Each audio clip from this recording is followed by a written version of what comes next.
Good afternoon. My name is John Strope. I'd like to welcome you to the Nebraska State Historical Society's Brown Bag History Lecture Series. Lectures are held monthly on the third Thursday at noon. Today we are in room 303 on the third floor of the City County Building at 555 South 10th Street in Lincoln. A detailed schedule for this series, as well as information about all of the Society's programs and services, can be found on the website at www.nebraskahistory.org. If you are not already a member, I encourage you to join. Benefits of membership include subscriptions to Nebraska History Magazine and the Society's newsletter, use of microfilm reader printer in the Society's library archives to make free copies from microfilm, free admission to the Society's 7 historic sites, discounts in the Society's landmark stores at the History Museum, the State Capitol, and Chimney Rock, and reduced fees for kids' classes. Before I introduce today's speaker, I want to thank the Nebraska State Historical Society Foundation for the financial support which allows us to tape and broadcast these programs on public access television and on the Society's YouTube webpage. To find that page, just type Nebraska State Historical Society on YouTube into your browser search. There are over 130 past brown bags on YouTube.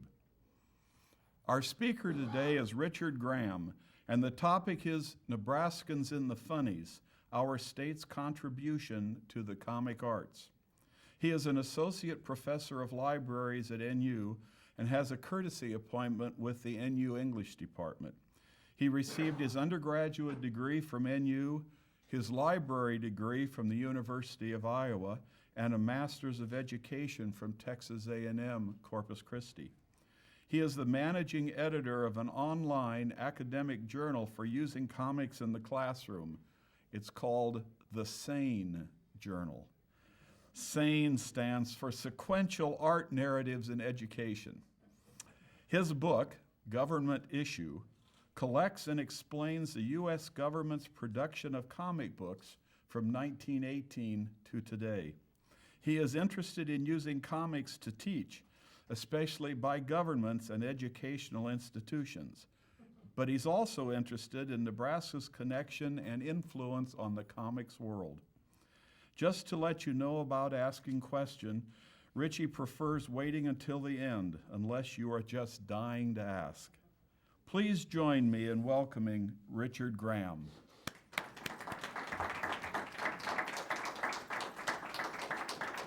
Wow, well, thank you very much, and that was a great introduction. I hope my parents catch that and feel vindicated, hopefully, after all these years. Before I begin, I want to let it be known that I'm probably going to commit a few public speaking faux pas, the first of which is I'm going to offer up a mea culpa or an apology. Oftentimes when one produces a list or discusses people's contribution, there is going to be somebody left off. And in some cases, I have excluded people, for example, Dick Moores, who worked on the Gasoline Alley comic strip. He was born in Nebraska, but he only stayed here for very few years.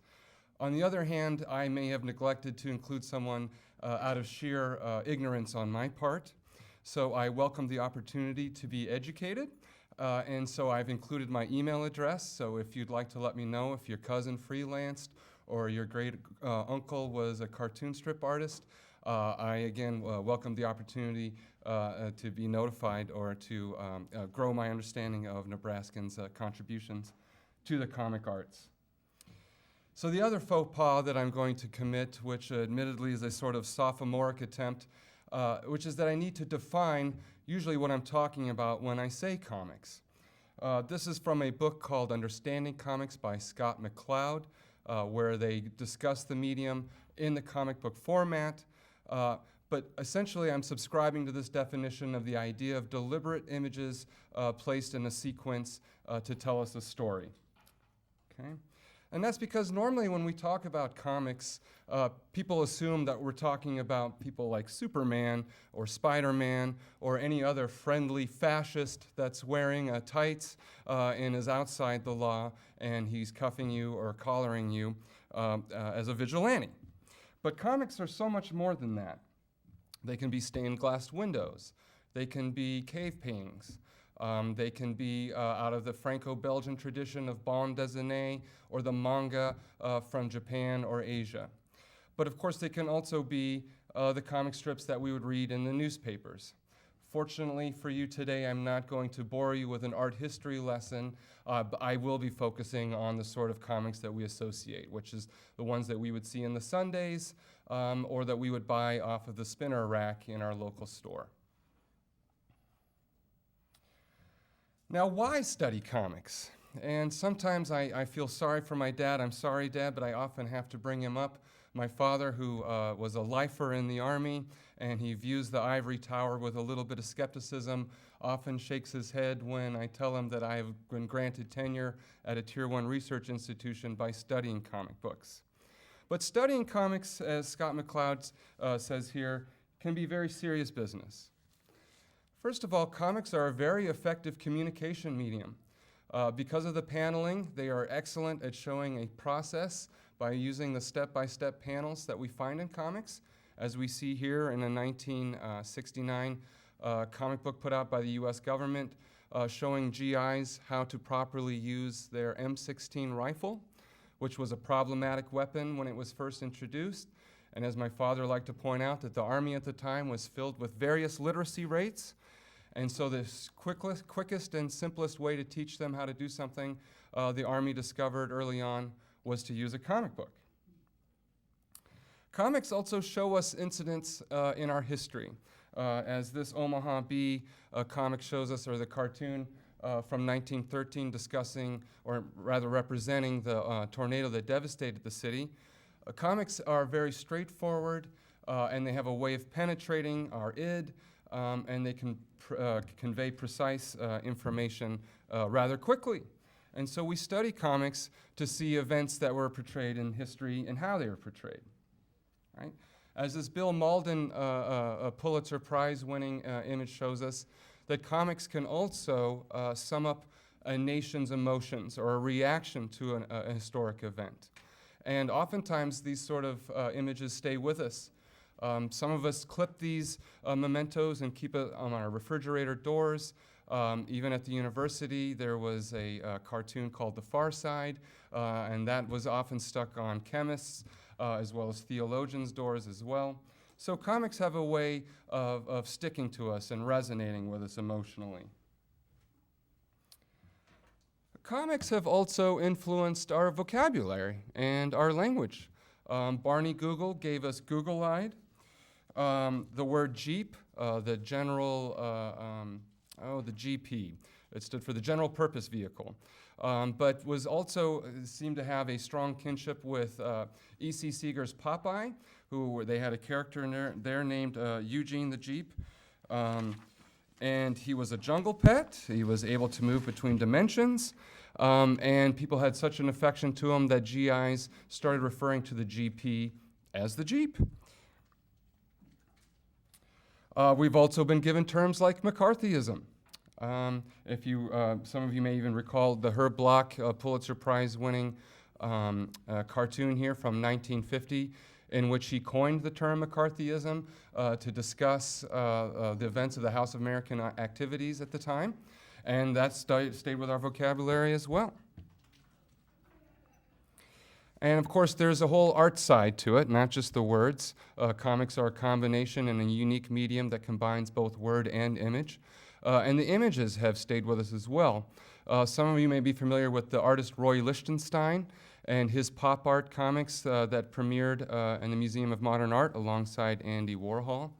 And he is often accused of, and here rightfully so, of lifting his pop art directly from the comics pages from artists such as John Romita and Russ Heath, and we have a side-by-side comparison here.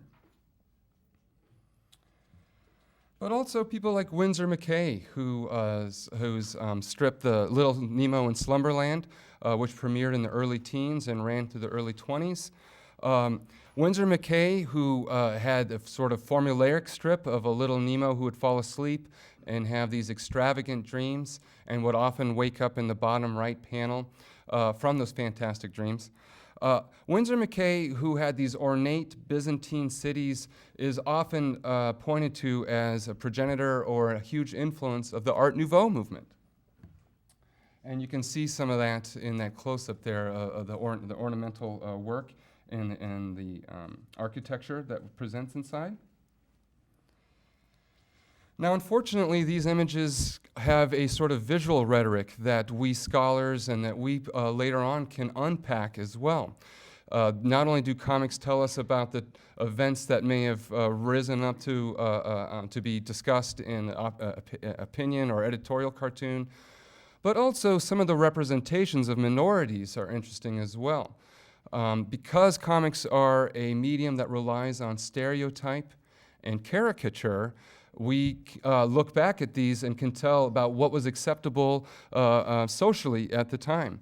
If we think about how Winsor McCay, who I just referenced as being a very heavily influenced comic artist, he, however, how he depicted African Americans is rather unfortunate and would not be socially acceptable today, nor would Will Eisner's character here that we see, his character Ebony White, who was a sidekick to the Spirit strip in the 30s and 40s.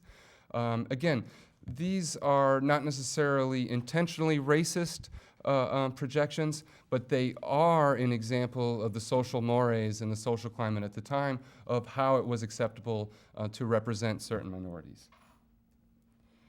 And even today, these discussions take place. This is from last year, Milo Manara's 2014 alternate cover of Spider-Woman has raised a lot of discussion on how women are represented in comics, which is hypersexualized, scantily clad, and not very pragmatic. If you think about the fact that you had to go around fighting crime in a metal brassiere, it's just not very realistic, right? So, as you can see, scholars have a lot to discuss and a lot to unpack in comics. And of course, you today as well are bombarded.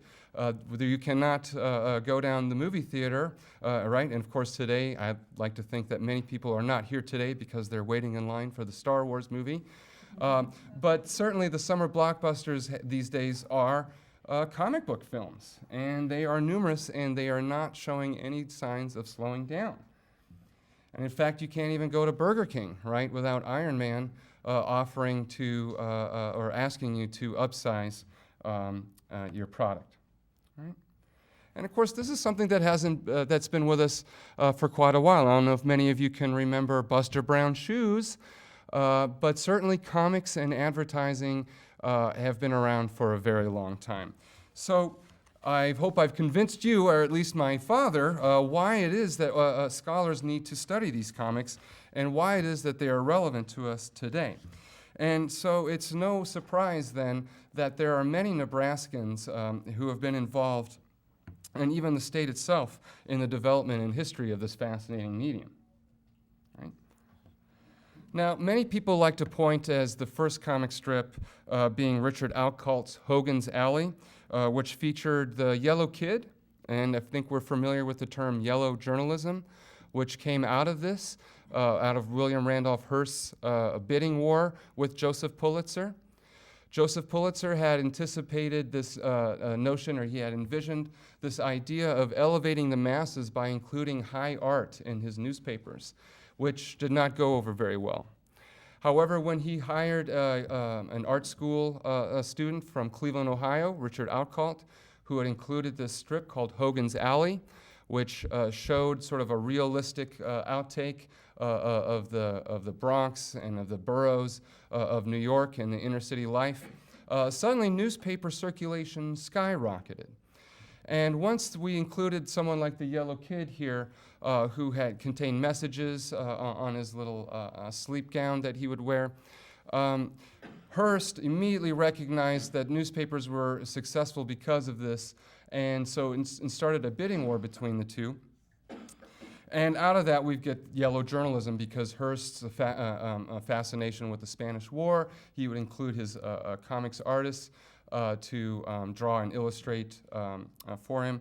And so out of Hearst's paper, we have his experiment with the color yellow, and we get Yellow Kid. So Richard Outcault is often considered the first male comic strip artist. But the first female comic strip artist was in 1896. Hogan's Alley showed up in 1895, so a year later. The first women's strip appeared in Truth magazine, and this is called The Gentleman's Subscriber Calls, or The Old Subscriber Calls. And it's a sort of joke on a newspaper complainer. The lady is, he's hitting on the secretary. She's more worried that he's there to cancel his subscription. All right, and I suppose newspapers would love to have that problem today. Now, what's so fascinating about the first woman comic strip artist? Well, her name was Rose Cecil O'Neill. She was very successful. She had a very successful career as a magazine and book illustrator, but she's mostly known as the inventor of the Cupid doll. The androgynous Cupid with the top-knot heads. Cupids were an intense consumer craze that lasted decades and made Miss O'Neill a multimillionaire. She was a prudent entrepreneur, and she had the soul of an artist, and her personal life and ambitions sort of reflected this. Now, she was born in 1874 in Wilkes-Barre, Pennsylvania, but her family moved to Nebraska very shortly thereafter. And in fact, her father was a bookseller, and their family, and we had looked through the directory, the family had moved within a period of 4 years, at least 8 or 9 times, skipping rent, getting evicted, a rather bohemian lifestyle with a large family member, or a large family household. And it's something I can relate to as an Army brat. Moving around a lot causes a sort of close-knit family. And that's exactly what happened, is that she cultivated her talents. Her mom taught her piano lessons. The father would bring books back from his book-buying jaunts, and they would teach each other theater and drama as a sort of close-knit family there. Now, at age 14, Rose entered a contest put on by the Omaha Herald, which she promptly won. And there's a famous story to that, in that the editors looked at this piece here. It's called Temptation Leading to an Abyss. And when the editors liked it so much, they could not believe that a young girl had drawn it. So she was invited into the editor's section there, where she had to replicate her drawing by hand to show that she did not trace it, where she promptly won a $5 gold piece. And her career as an illustrator began right then and there. She began supplementing poems for the Omaha Bee, and her father, whose wild travels throughout the region, he would take her work with him as well, and she became an illustrator for newspapers in Kansas City and Chicago, and for the Great Divide in Denver, Colorado, where she had her first illustrated poem, The Reawakening. Now, oftentimes this is where I would have to leave her, right? The Cupids went on to become a newspaper strip funny in the teens. They ended shortly before World War I, and then they were brought back in the 1930s under William Randolph Hearst. Now, this is normally we would leave her because she left Omaha at age 19, where she went to make her career in New York at age 19, when she finally reached there.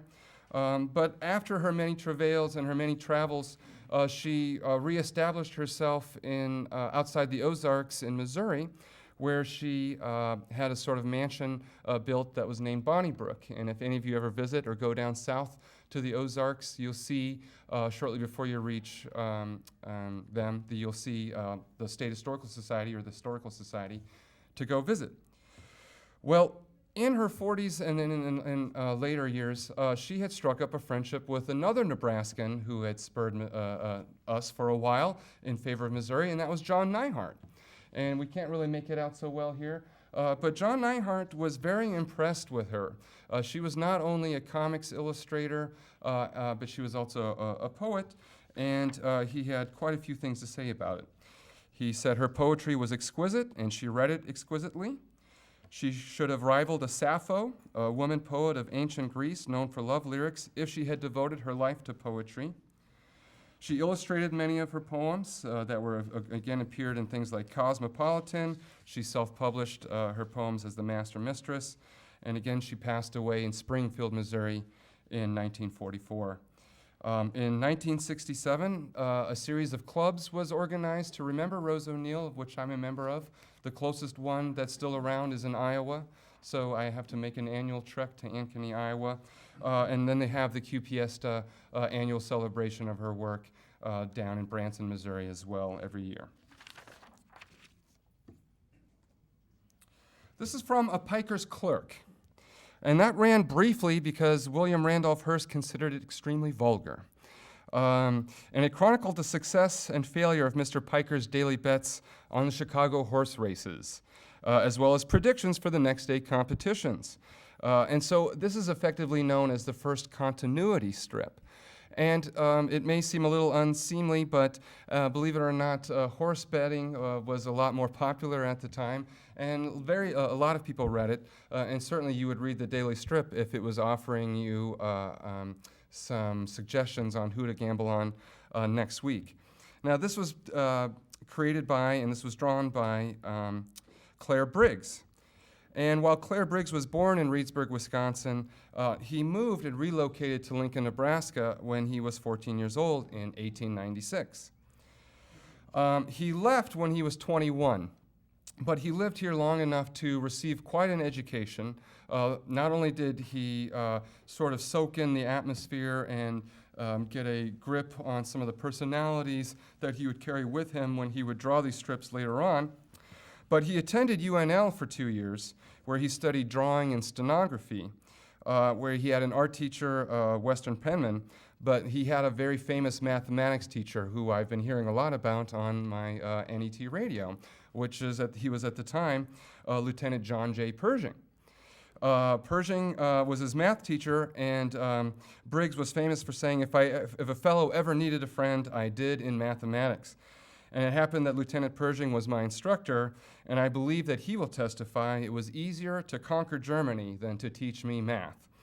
And I think as many art people can sort of relate to the second half of the anecdote, one day he ordered me to the blackboard to demonstrate a theorem, and while I was giving the problem a hard but losing battle, he remarked, "Briggs, sit down. You don't know anything." And right then and there, I decided to become a newspaper man.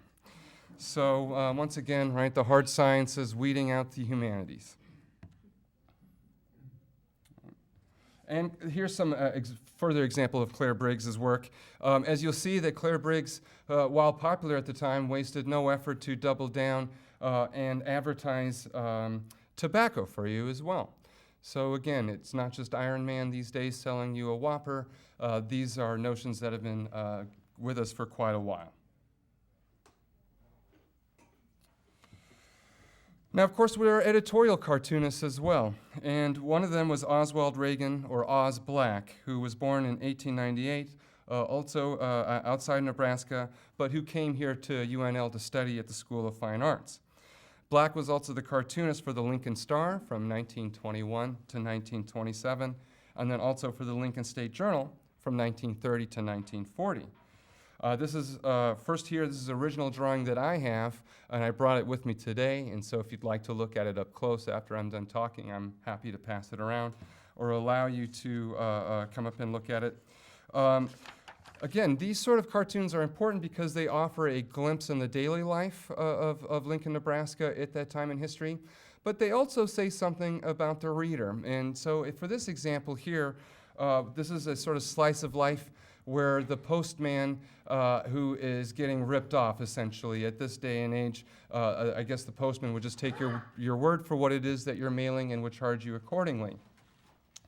Now, in addition to telling us here that the people of Lincoln were a little bit dishonest when doing their mail in the 1920s, what I find especially interesting is that the title of this includes, "Diogenes had to look long for an honest man in his day." So when comics are produced, they are intended to be read quickly and to be understood instantly. Now, in this comic we're to run today, first of all, not many people, right? The postman doesn't charge you like this. But when I show this to students, I often have to explain the whole philosopher of Diogenes, right? So my point being that there was a time when the cartoon or the editorial cartoonist for the Lincoln paper had to pretty much assume that we were all well versed in the classics and that we had a thorough understanding of rhetoric, right? In order for this to be understood, you had to know who Diogenes was, or the whole notion of the honest liar, right? So this is something that gets lost in time, but again, this is something that tells us about the readers, right? Not just about the event and how it's portrayed, but what was expected of the consumers of those images as well. Now here again is what I was talking about earlier, where we see the sort of slice of life of Lincoln, Nebraska, and I'm going to encourage all of you to go further online. In fact, the Nebraska State Historical Society has a nice collection of Oz Black's materials, and the Bennett Martin Library at the reading room here, the Heritage Room as well, includes a lot of Oz Black's originals. Now, what's interesting about Oz Black, again, is that we see a sort of slice of life, and yes, Nebraska beef has been with us since the 1920s, but the Nebraska Oddities is interesting because it sort of perpetuates the Ripley's Believe It or Not fad that went around the United States at this time. Ripley's Believe It or Not would take a strange or interesting fact and would be quickly illustrated to give you a little tidbit of trivia, and this happened locally as well. And so we get a slice of Nebraska life. We see that Oz Black is perpetuating a newspaper trend. But the top left image here is a reference to John Dillinger.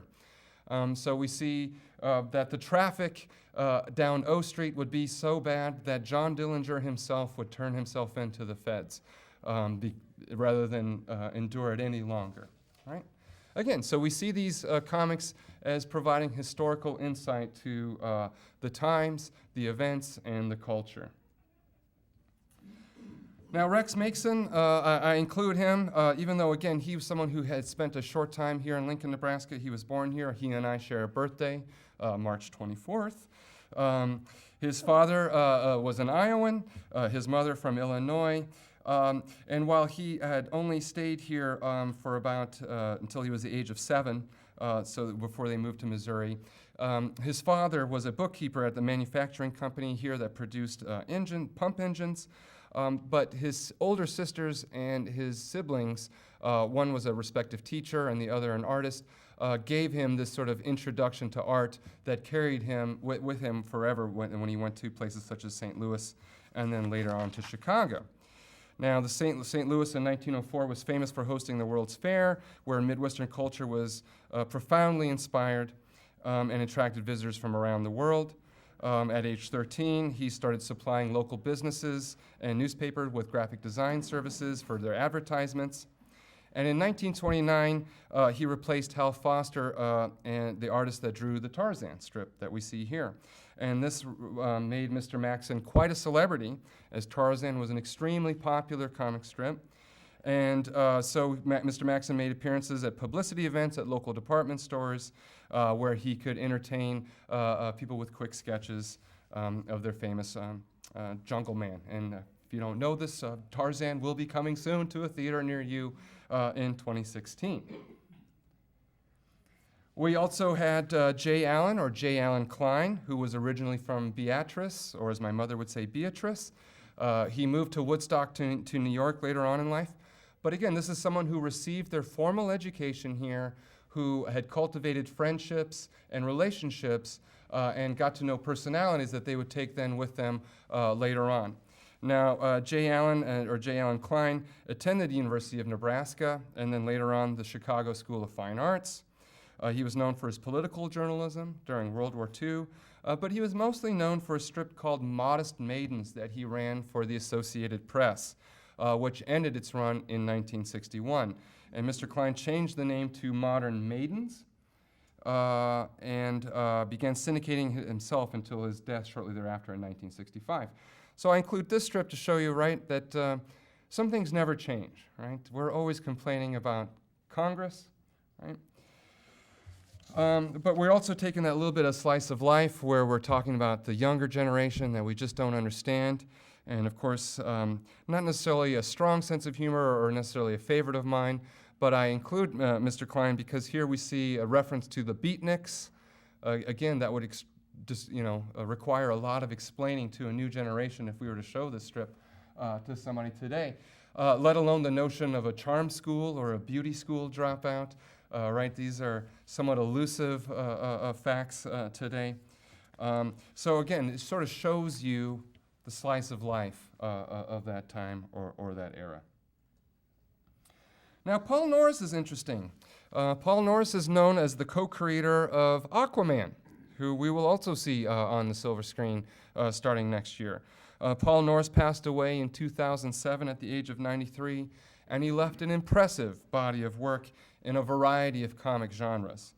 Now, most of Paul Norris's work was done in what is known as the Golden Age, from the 1930s to the 1950s of comic books. And aside from co-creating Aquaman, he contributed to the Sandman comics. He was a regular penciler on Captain Compass in Star Spangled Comics. He did work on Johnny Quick, and he did a lot of work on Dell Comics. I knew him as doing Turok, Son of Stone. And again, he did newspaper strips like Secret Agent X9, Flash Gordon, and the 30-year tenure here that he did on Brick Bradford. He also took over Tarzan, so he shares something in common with a fellow Nebraskan. But he had received his education during the Great Depression here. In 1934, he spent 2 years at Midland Lutheran College in Fremont at the behest of his cousin, who also taught there, Dr. Emerson Reck, a journalism professor and the director of the school's news bureau. So, as with many artists, Norris was drawing pictures since he could first hold a pencil, and he was an art director for The Warrior, the college yearbook, and he also performed in several plays, which is a theme that we'll bring up when we talk about Bob Hall. He served as the campus president for the YMCA, and of course he painted signs throughout. Now, he left Midland to become a comic strip artist. In those days, you had to leave the heartland and go to a major publishing hub, which at that time was mostly New York City. But Norris was quoted as saying, "I left Midland to pursue the publication of a comic strip. Emerson's brother Myron was in radio in Chicago, and he had written a script for a comic strip, and I was to draw it, which I did. Myron sold it to a syndicate in Ohio, and as was the custom, the syndicate wanted six weeks of the strip in advance. So I couldn't get that much work done and keep up with the chores and the studies I had to do at Midland, so I returned to Ohio to get the strip ready for publication. Well, before I finished the 6 weeks of artwork, the syndicate folded, and I was out of college and out of work. But he landed on his feet by moving to New York, and as I said, he co-created Aquaman and brought us so many of the other characters that we enjoy today. So I'm going to leap a little bit ahead, and I'm going to talk now to you about a very notorious underground artist named S. Clay Wilson. He was born here in Lincoln, and he was drawing from the age of 12, and he was a graduate from Lincoln High, and he attended UNL, where he studied anthropology and had cultivated quite a few friendships as well. Now, this is one of his drawings that he did when he was a young boy that we're fortunate to have here, some of these pieces at the University of Nebraska in our archives. And Wilson's style is rather dense. It fills the page. In some cases, it almost will require a magnifying glass to kind of look at them all. But most importantly, Wilson's artwork is extremely violent and hypersexual. And so it took me quite a while to find a piece that would not necessarily insult everybody's sensibilities. But that's actually one of his hallmarks and what he's most noted for. He had an unfortunate experience here while he was attending college, where he would draw cartoons and comics, and his professors did not like it very much. He talked about a time when they would take his canvases and repaint them white to give to the freshmen. So that's what they were telling them of his artwork. So what's something I can sort of allude or sort of commiserate with is that Wilson, when he graduated, he fled to Lawrence, Kansas, where he struck up. He felt more at home there at the University of Kansas and the sort of atmosphere and the self-publishing atmosphere that was coming out of there. And there he met up with a man named Charles Plumell. And Charles Plumell is from Wichita and was publishing at the time an underground weekly called Grist, which we see here. And that's a picture of young Mr. Wilson there. He was very controversial at the time in the 60s here as well, with his Harley riding and his hard-living ways. Now, Plumell, who put out Grist here, and we see here what happens eventually.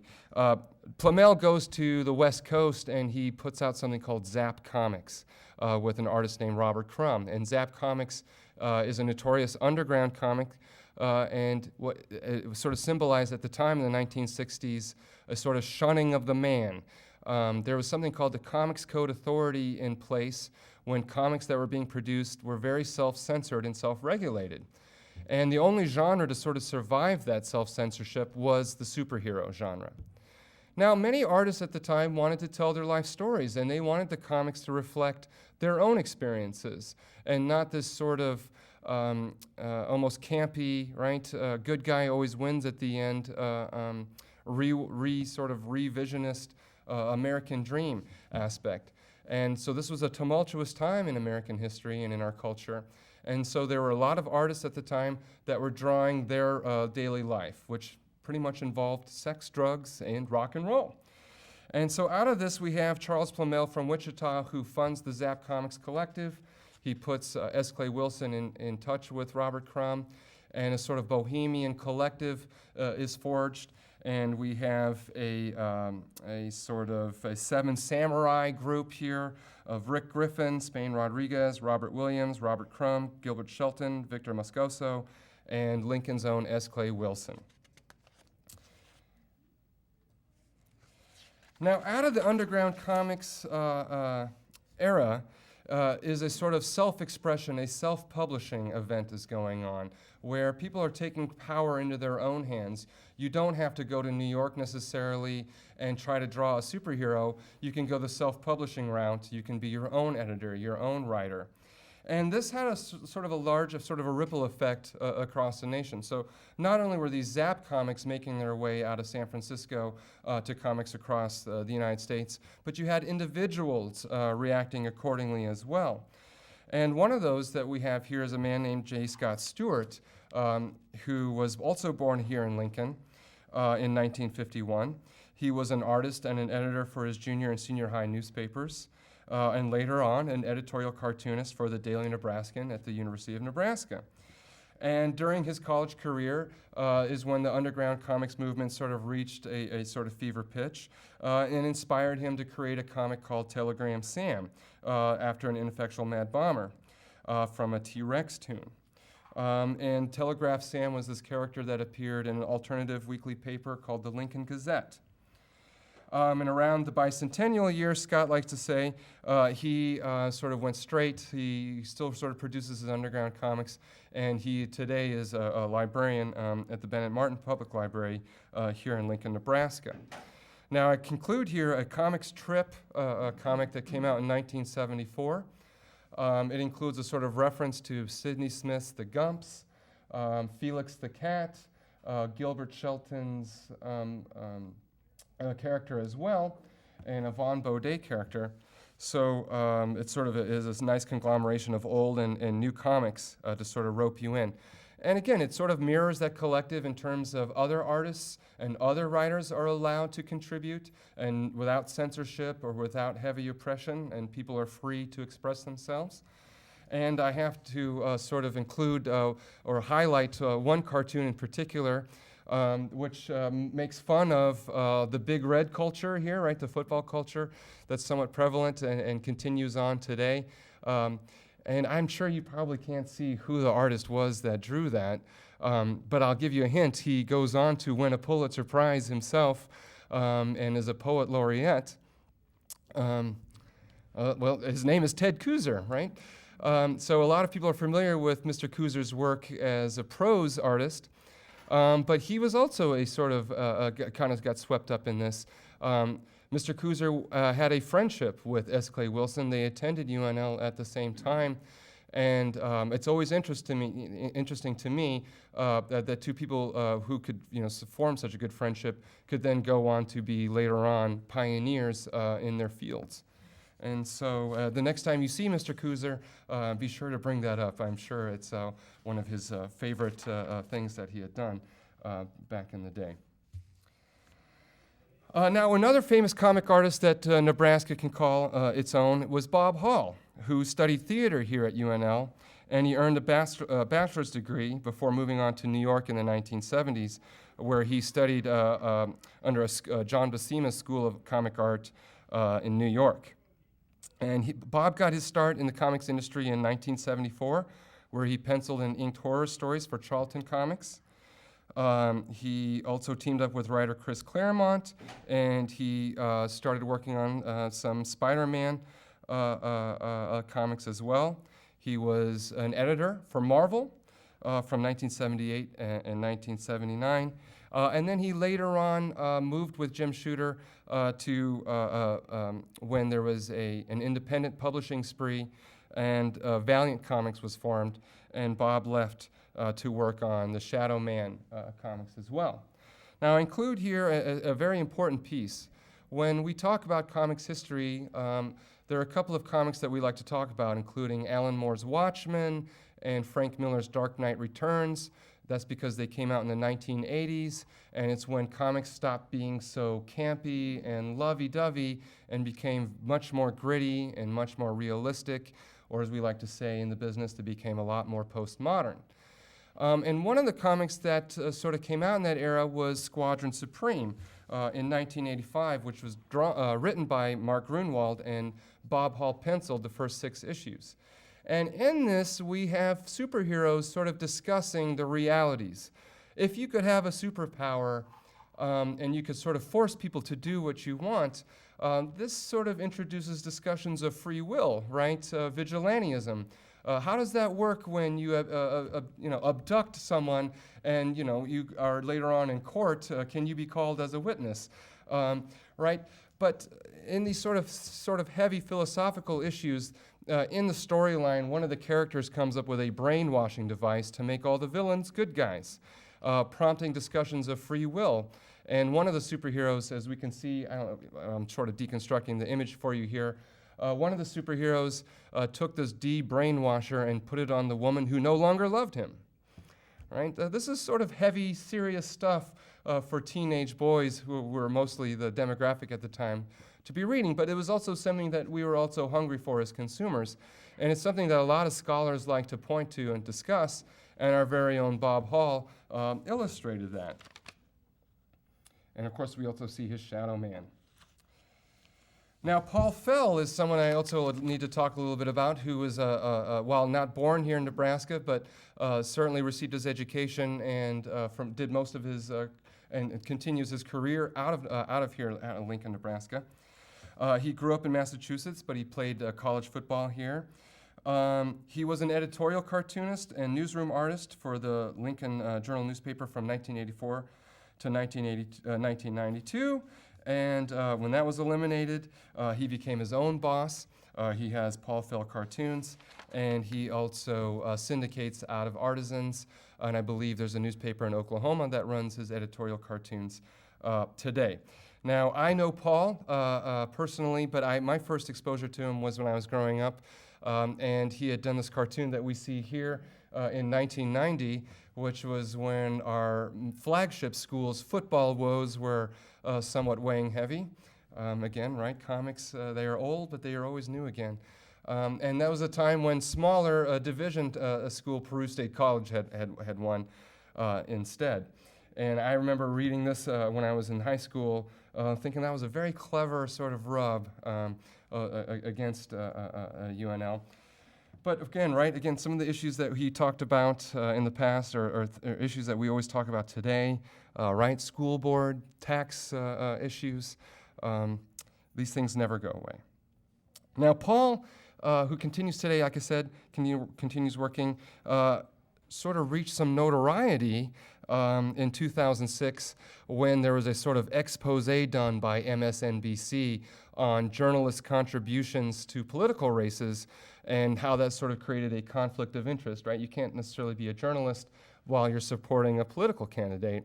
And one of the people that was exposed by this nationwide muckraking attempt was Paul Fell himself. And Paul, I don't know if any of you know Paul himself, but I think he's a very honest man. And he was questioned by MSNBC about his $450 contribution to Mayor Colleen Sang. And he explained it as saying, frankly, I don't give a rat's you know what. And so he was on the record saying, he's giving money to an old friend, and I don't believe they'd had to disclose my donations, and that's their problem, not mine. And this is what landed Paul Fell on some national news for a bit. Paul, like I said, he's managed to do well on his own. He no longer works with Lee Enterprises based off of this incident. But he continues to articulate his strong and engaging opinions on national and world issues. Like I said, in 2005, Artisan Syndicate put his comics out available worldwide for newspapers to publish. All right. So a UNL graduate named Van Jensen, who also had a journalism degree, where he studied at UNL, and also was an editor for the Daily Nebraskan, has reached public notoriety for his independent comic strip called Pinocchio Vampire Slayer. Right? It was debuted in 2009. Was an immediate independent successful hit, and it's of course about Pinocchio killing vampires. Right? Right. If he tells a lie, his wooden nose will grow. So keep him away if you're a vampire. Dustin Higgins illustrates it, so Van Jensen is actually a comic book writer. He also writes for DC, the Green Lantern, and The Flash, which is also on television. Chris Ware has won numerous awards, and he has a very distinct comic style. He was born in Omaha, Nebraska, and his early strips, though, appeared when he attended college at the University of Texas in the Daily Texan. His style reflects early 20th century cartooning and graphic design, and sort of shifts from formats of traditional comic panels to faux advertisements. He also does a lot of cutout toy style art. His influences include newspaper strips like Windsor McKay, whom we saw earlier, Gasoline Alley, Peanuts, and he's also a big fan of ragtime-era sheet music. Why I mention Chris Ware is because he grew up here and he attended Bernal Talbot High School in Omaha.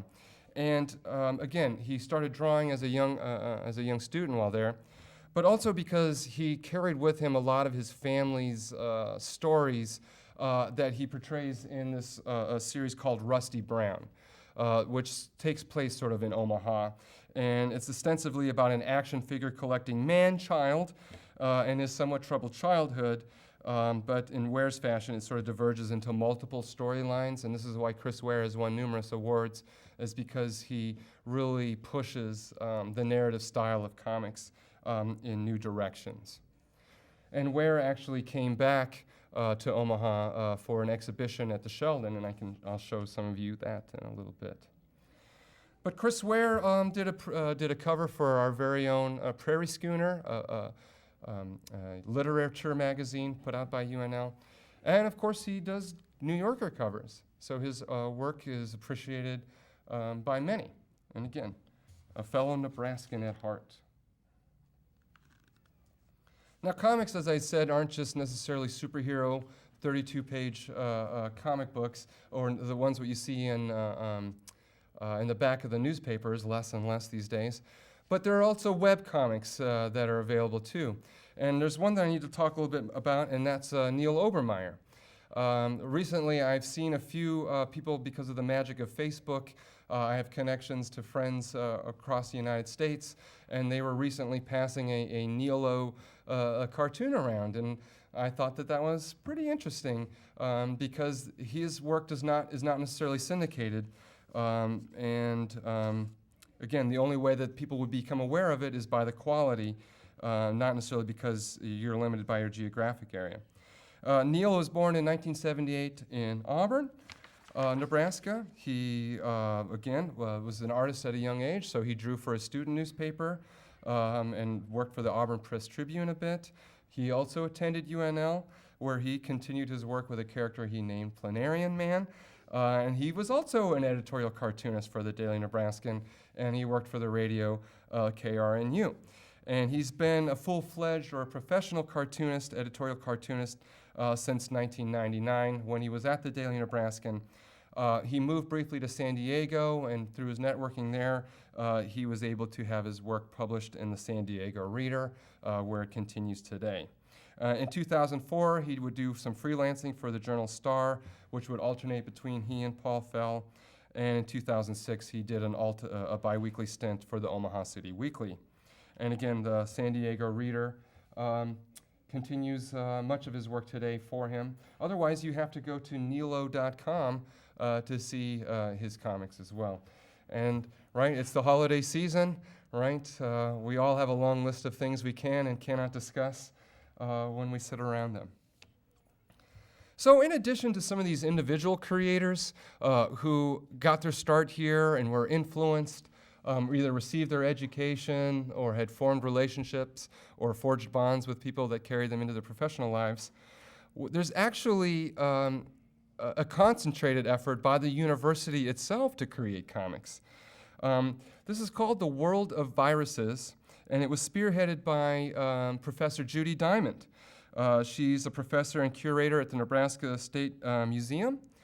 Professor Diamond created this World of Viruses project and enlisted virologists, science educators, professional writers, and artists to sort of build narratives around of infectious diseases as a way to educate.